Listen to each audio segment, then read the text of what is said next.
निंदा करणं काय सोपं आहे का महाराज? आणि मला वाटतं निंदा त्याचीच होते ज्याच्याकडे काहीतरी क्वालिटी आहे. कोणाची निंदा करतात का लोक? असं झालं तुमच्या गावात 4 चौघ वोटर बसले, तुमच्या गावात एक भीक मागणार भिकारी, त्याची निंदा सुरू झाली. नाही, जो माणूस प्रगतीच्या वाटचालीवर आहे, जो माणूस प्रगती करतोय, ज्यानं कमी दिवसामध्ये फार विश्व निर्माण केलेलं आहे, मला वाटतं त्याचीच निंदा होते.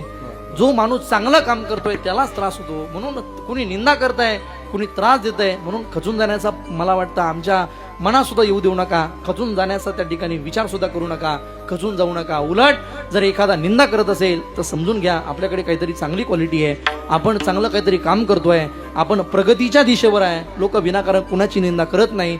आता तुमची निंदा करत असेल तर त्याला खुशाल करू द्या. उलट निंदकाचे घर असावे जिल्ह्यात, नाही जिल्ह्यात नाही, असावे शेजारी. उलट तुकोबांनी त्याला संतांनी दुसरा पुरावा दिला, बाबा रे दुसऱ्याची